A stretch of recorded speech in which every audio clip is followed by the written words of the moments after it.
तो हम श्रीमद् भागवतम के चौथे स्कंद के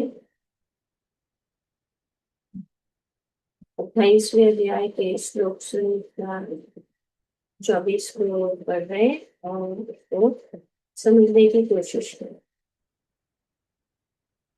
यहाँ पे बताया जा रहा है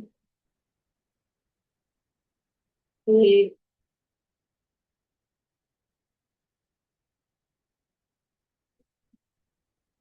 किस प्रकार से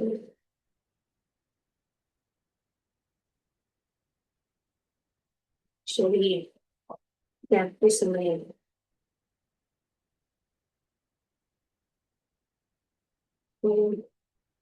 जो बीतता है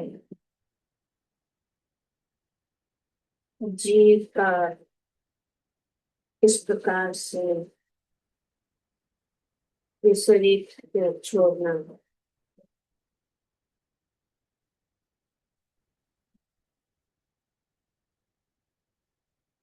ये श्लोक और ये विभाग हमें ये सिखाता है जीवन और मृत्यु की वास्तविकता। जीवन और मृत्यु की वास्तविकता सिखाता है। तो ये सर्प यहाँ पे बताया जा रहा है वह सर्प ही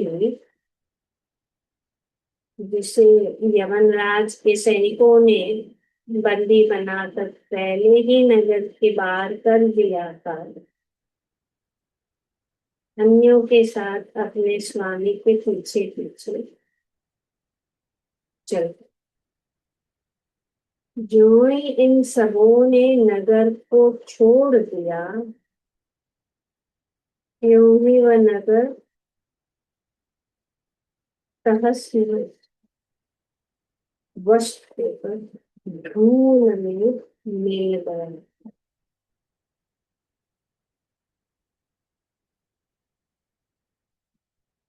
तो जब जीव को बंदी बना लिया जाता है तो उसके सारे अनुचर प्राण इंद्रियां तथा विषय पदार्थ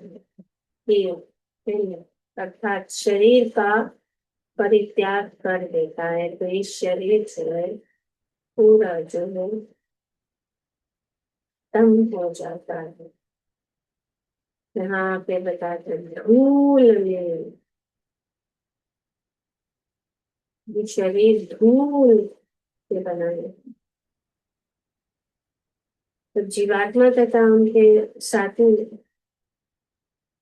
प्रयाण कर देते हैं, कर जाते हैं तो शरीर कार्य नहीं करता है। वह अपने मूलभूत तत्वों जैसे कि जल वायु आकाश सब जो है पृथ्वी के रूप में बदल जाता है। पूरा जो है पाउडर बन जाता है, धूल बन जाता है, मिट्टी बन जाती है। ये मिट्टी का ही पुतला है। पुतला जो ये शरीर जो है ये स्थूल शरीर पांच पांच तत्वों से बना हुआ। वो पहले से ही मृत है, उनमें क्षमता नहीं है चले। तो इसीलिए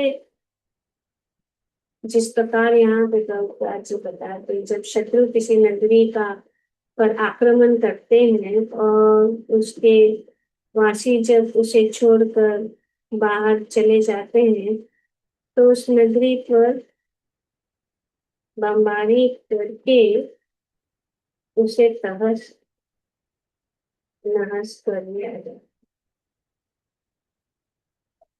प्रभुपाद जी ने यहाँ पे अंग्रेजी में अंग्रेजी का कहावत है, अंग्रेजी में कहा जाता है कि 10 घाव 8 and on to dust thou shalt return। हम मिट्टी ही है, हम मिट्टी के बने हुए हैं, ये मिट्टी का पुतला है। और यही हमारी पहचान है कि हमें मिट्टी का पुतला है, ये शरीर। और जब सब कुछ खत्म हो जाएगा, जैसे कि यहाँ पे बताया है, सब कुछ है। सर्प मतलब प्राणवायु। जब प्राण निकल जाता है तो ये शरीर का फिर से धूल ही बन जाता है। धूल, मिट्टी, राख, कोई काम का नहीं। तो ये पुरंजन, ये हमें एक बहुत महत्वपूर्ण प्रश्न पूछने पर मजबूर करती है कि मैं कौन हूँ, क्या है ये, हमारा जीवन क्या है। क्या हम शरीर है कि कुछ और है? ये सब कुछ खत्म है। ये राजा की कथा यही हमें दिखाना चाहते हैं कि हम ये शरीर नहीं है, हम और कुछ है। और वो और कुछ क्या है? आत्मा।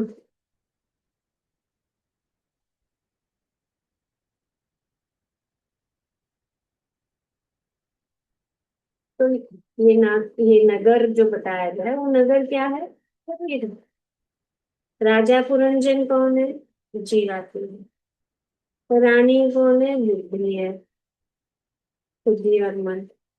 सब कौन है? प्राण वाले।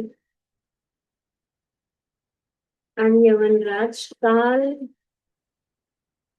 मृत्यु।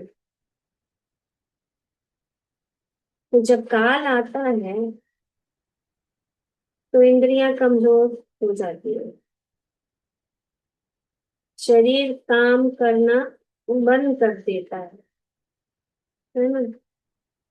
और अंत में आत्मा शरीर छोड़ देती है। जैसे ही आत्मा निकलती है, शरीर धूल बन जाता है। कुछ काम हम जानते हैं। ये शरीर मिट्टी से बना है और अंत में मिट्टी में ही मिल जाए।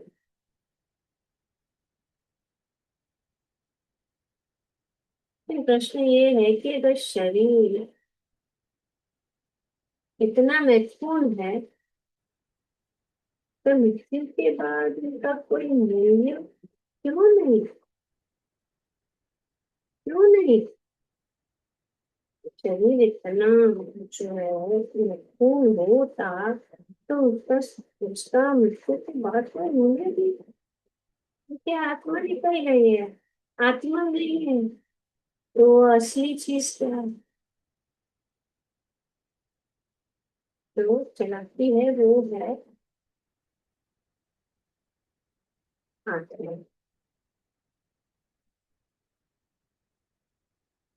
आत्मा कोई काम की नहीं, शरीर कोई काम की नहीं जब आत्मा निकल जाती है। आंखें हैं, फिर भी मृत व्यक्ति देख नहीं सकता। कान है, फिर भी सुन नहीं सकता। मस्तिष्क है, फिर भी सोच नहीं सकता। तो क्या कमी है? सब कुछ पड़ा है सामने। शव पड़ा, सामने पड़ा है, आदमी पड़ा है, तो वहीं पे वो कहते वो तो गया। अरे गया कैसे गया? वो तो सामने पड़ा। तो क्या गया? चेतना। और चेतना कहाँ से आती है? आत्मा से।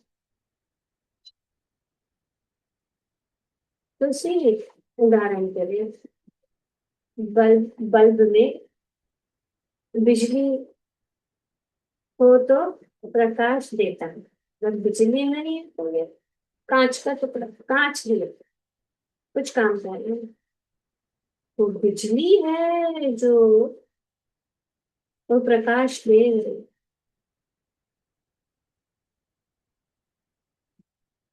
तो इसीलिए ये शरीर क्या है? मशीन है।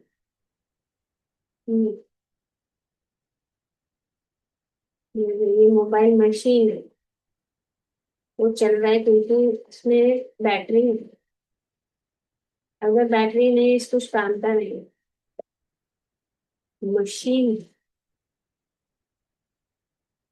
इस प्रकार ये शरीर मशीन है, और उसको चलाने वाला कौन है? ड्राइवर है वो आत्मा। ड्राइवर कौन है? आत्मा। तो ये भगवान भगवत गीता में बताते हैं 18वें अध्याय में, ईश्वर सर्वभूतानां विदेशी अर्जुन तिष्ठति प्रमयन सर्वभूतानि। जो ये भ्रमण है, कैसा मूव हो रहा है? भ्रमण सर्वभूतानि यंत्र रूढ़ानि माया। यंत्र एक मशीन के ऊपर ये जो कौन है? भगवान ईश्वर सर्वभूतान हृदय में स्थित भगवान आत्मा के साथ, और वे ही सब कुछ चला है। सर्वभूतान ईश्वर सर्वभूतान, इसके लिए भ्रमण हो रहा है। सर्वभूतानि यंत्र रूढ़ानि माया। जिस प्रकार के मशीन मशीन यंत्र, तो ये शरीर यंत्र है जो ये माया है, मतलब ये भौतिक प्रकृति के द्वारा दिया गया ये जो यंत्र। चलो सिर्फ ये एक नृत्य है पहले से।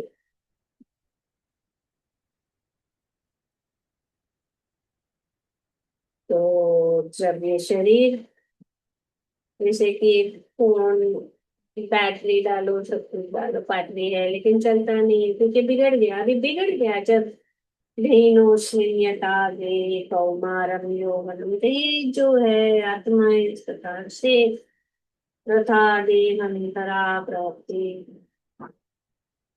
तो अंत में दूसरा शरीर, दूसरा मोबाइल चेंज। तो इस प्रकार से दूसरा शरीर में चले आत्मा, और उनके साथ यहाँ पे बता, उनके साथ जो है उनके सभी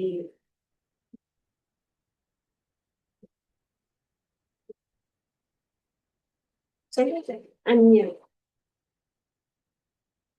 इंद्रियां मान ये सब खत्म हो जाती है, मन बुद्धि और अहंकार ये साथ में निकल जाएगा।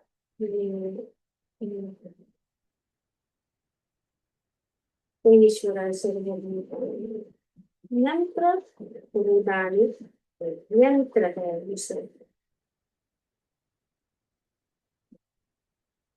तो आगे यहाँ पे प्रभुपाद जी अपने तात्पर्य में बताते हैं।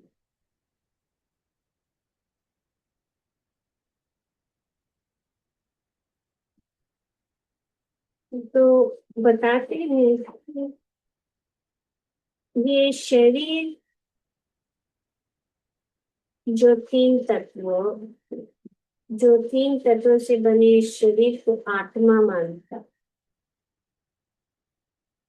तो शास्त्र यही में आत्म साक्षात्कार का ज्ञान देता है। श्रीमद् भागवतम और भगवान भगवत गीता में सूत्र के रूप में ये सब बातें बताई है, जो विस्तार रूप से श्रीमद् भागवतम को बहुत सारी कथाओं के द्वारा, बहुत सारे भक्तों के जीवन के द्वारा हमें ये जो है और विस्तार रूप से समझाता है, जिसका हमें ज्ञान नहीं है। हम नहीं समझ सकते, हम नहीं जान सकते।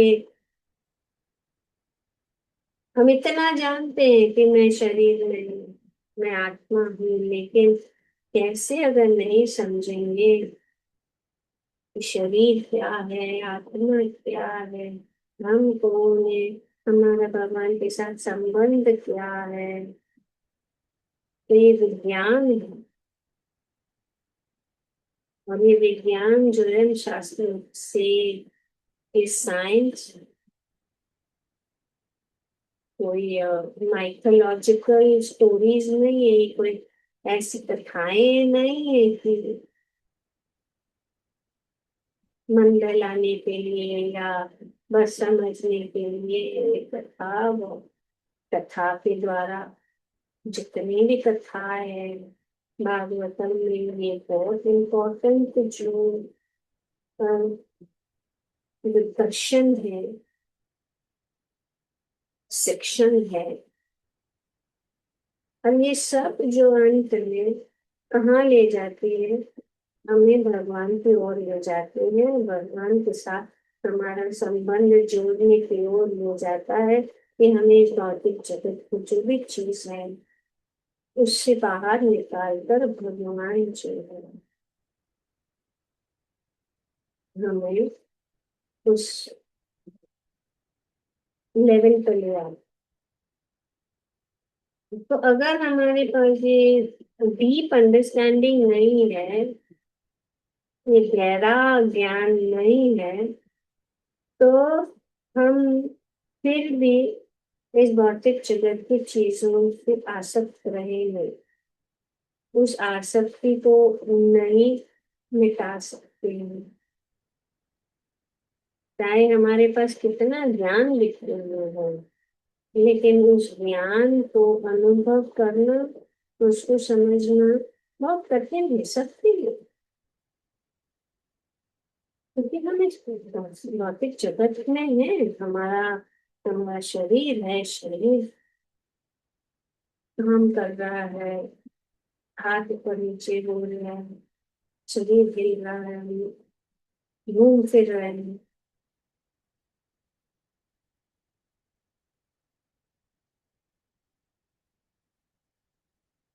तो यहाँ पे श्रीमद् भागवतम में भी कृपा जी बताते हैं कि भागवत के दसवें स्कंद में ये बताते हैं कि जो 3 तत्वों से बने हुए शरीर को आत्मा आत्मा मानता है। आत्मा को, उसको कहते हैं देहात्मा बुद्धि।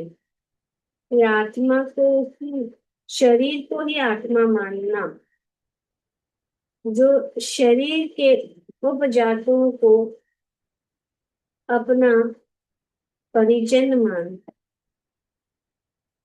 जो अपनी जन्मभूमि को पूज्य मानता है। तो ये कैसे कैसे हम, ये सब चीजें जो है ये शरीर के साथ संबंधित चीजें हैं, ऐसी नहीं, ऐसा नहीं है कि शरीर ही,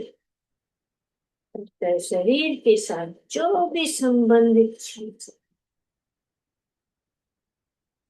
जैसे कि लोग राष्ट्रीयता, जन्मभूमि, भूमि को, जन्म की भूमि, हमारा जन्मभूमि गांव, वही सब कुछ है, हमारे वहाँ के जो लोग है, वही सब कुछ है।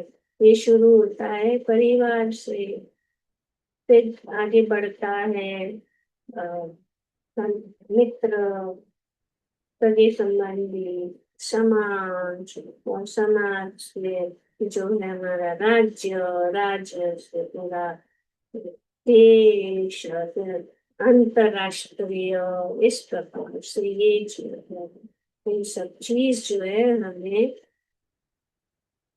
इस प्रकार से हमें ये परिस्थिति में डाल देती है कि हम, मैं और मेरे साथ क्योंकि संबंधित चीज यही सब कुछ है।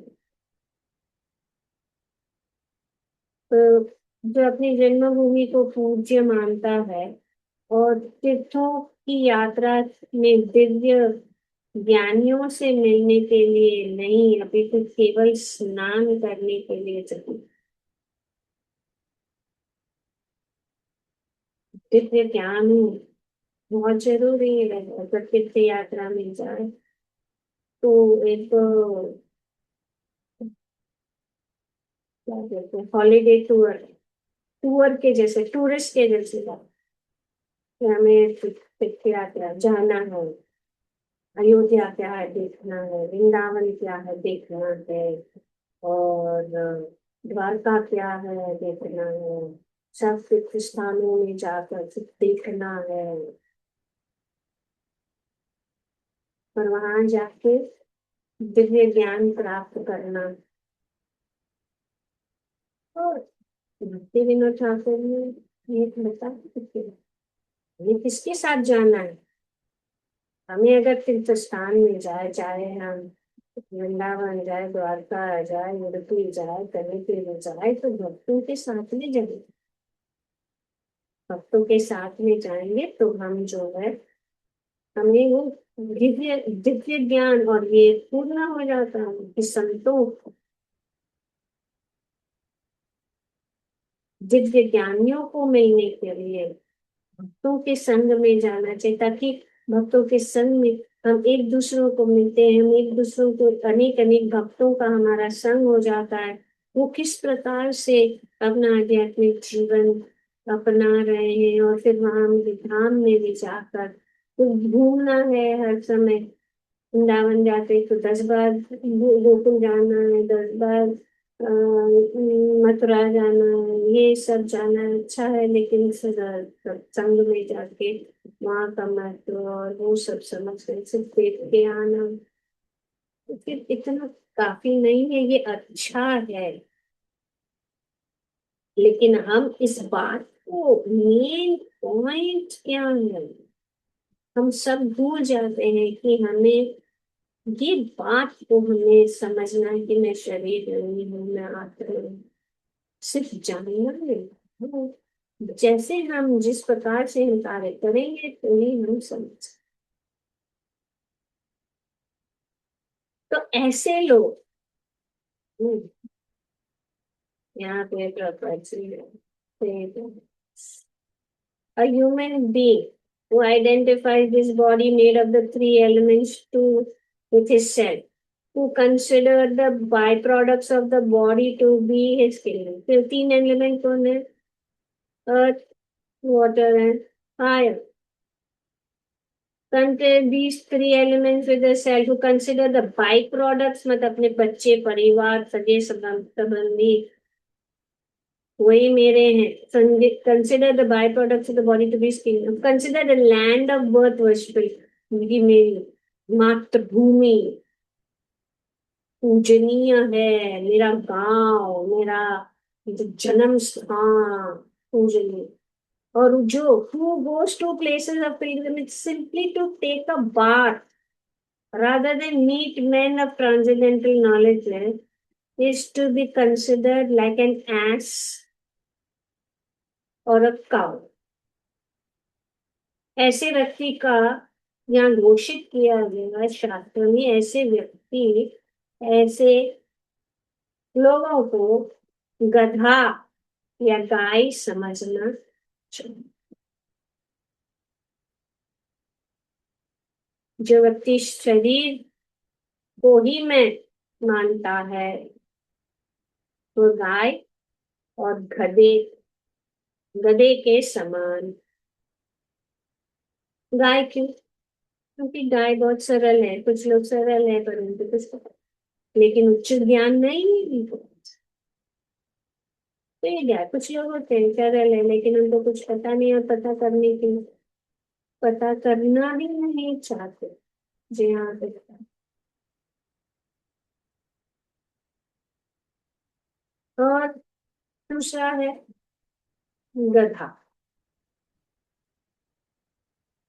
गधा गधा क्या करता है? गधा दिन भर बहुत मेहनत करता है, भारी भार उठाता है। इतना बड़ा ऑफिस का कंप्यूटर बैग, ये वो भारी बैग उठाता है। आजकल के जमाने में अभी बारी बारी नहीं, हाथ गाड़ी, वही तो। पर अभी ये गधा, दूसरा अपनी मॉडर्न गधा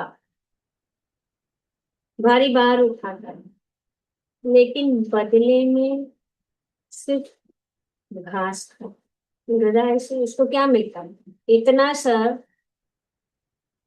करने के बाद वो क्या करता है? वो इतना काम करता है गधा, भार उठाता है, मेहनत करता है, और फिर लात भी खाता है। तो वो सब खाते हुए वो क्या करता है, किसके लिए? ताकि मेरा मालिक जो है मुझे कुछ घास दे दे, जो सब जगह आसानी से वो मिल सकता है उसको। उसके इतना परिश्रम करने की क्या जरूरत है? घास तो सब जगह है। पर वो सोचता है नहीं, अगर मैं नहीं करूंगा तो मुझे घास नहीं मिलेगा। तो इसी प्रकार मनुष्य दिन रात मेहनत करता है, केवल शरीर, पैसा, परिवार, सब के लिए, लेकिन आत्मा और भगवान को भूल जाता है। इसीलिए उसको वो खर कहा जाता है।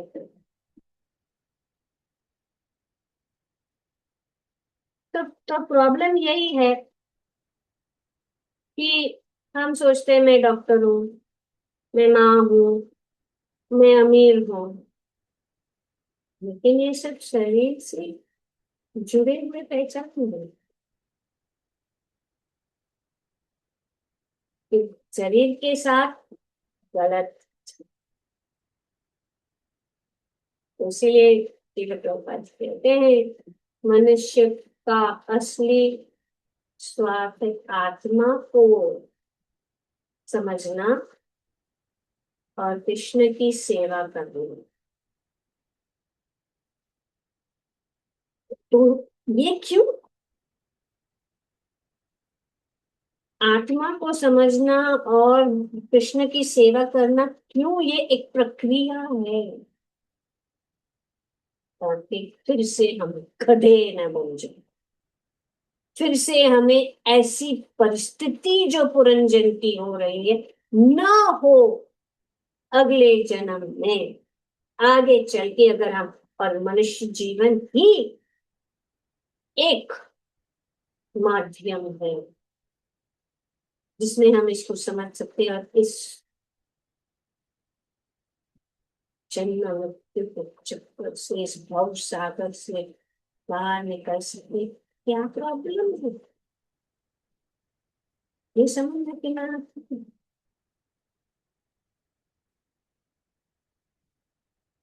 और भगवान के साथ मेरा संबंध क्या प्रॉब्लम? भगवान के साथ संबंध जोड़ने के नहीं जोड़ना चाहते। मौका दिया जाता है, इतने सारे मौके हमारे जीवन में आते हैं, नहीं लेना है। भागवतम का क्लास रोज है, हरि नाम का जप रोज है, सेंटर में सब कुछ इंतजाम है, मंदिरों में सब इंतजाम है, नहीं करते क्योंकि हम सोचते हैं कि ये सब चीज जो मैं, मेरा परिवार, मेरे सगे मेरे साथ समान, ज्ञान हम शरीर के लिए जीते हैं, आत्मा को भूल जाते हैं। इसीलिए तो चिंता, डर, दुख। तो इसका उपाय क्या?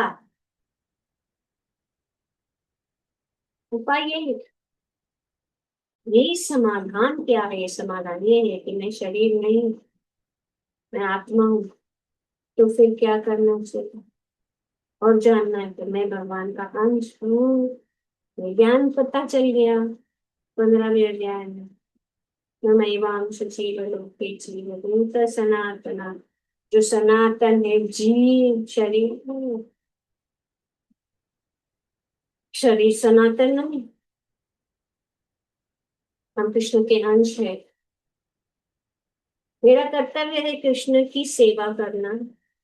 हमारा कार्य काम काज तो करना ही है, लेकिन उसको ये सौभाग्य प्राप्त हो कि कोई सेवा नहीं, कोई किसी के प्रति कोई लगाव नहीं, किसी का, जैसे कि ब्रह्मचारी जीवन में ऐसा ही है कि किसी का कोई कनेक्शन नहीं है, बस अपना कोई जिम्मेदारी नहीं है, जिसका सोचना उसका सोचना, परिवार का सोचना, तो उसका सौभाग्य है। लेकिन हम सबको ये सौभाग्य नहीं। हम गृहस्थ जीवन में हैं, तो गृहस्थ जीवन में रहते हुए अपने कर्तव्य को निभाते हुए ये जो है एक बिंदु के ऊपर हमारा ध्यान होना चाहिए, पॉइंट के ऊपर ध्यान होना चाहिए। और उसका जो है प्रैक्टिकल ये है कि हरे कृष्णा महामंत्र का जप। शास्त्र चीख चीख के कहता है, ऐसा हमारे आचार्य चीख चीख के कहते हैं कि सब छोड़ो, ज्ञान वगैरह तो हमें नहीं लेना, हमें कार्य करना है। हरे कृष्ण कृष्ण हरे हरे, हरे राम राम हरे। शास्त्रों को पढ़े, भगवान के नामों का जप करे, सत्संग करे, भक्तों का संग रखे, सेवा करे। क्योंकि जब मृत्यु आएगी तो पैसा नहीं जाएगा हमारे साथ, शरीर नहीं जाएगा, परिवार भी नहीं जाएगा, केवल आत्मा और उनके कर्म साथ जाएंगे, हमारे कर्म। इसीलिए कृष्ण कर्म करना बहुत जरूरी है। जो अभी से सोचता नहीं है कि मैं किसके लिए जी रहा हूँ, ये बहुत जरूरी है। ये हमारा निजी स्वार्थ होना चाहिए, क्योंकि शरीर अस्थाई है, धूल में मिल जाएगी। आत्मा शाश्वत है, कभी नहीं मरती। शरीर में जो है ज्ञान, कृष्ण भक्ति वास्तविक ज्ञान है। इसीलिए आज से हमें ये संकल्प करना, और ये हमें जानना है कि मैं शरीर नहीं हूँ, मैं कृष्ण का दास हूँ। ये अपनी पहचान को समझना और प्रार्थना करना। प्रार्थना करेंगे तो भगवान हमें सब, हम अपने बल पे नहीं, भगवान की सहायता से हम बहुत कुछ प्राप्त कर सकते हैं।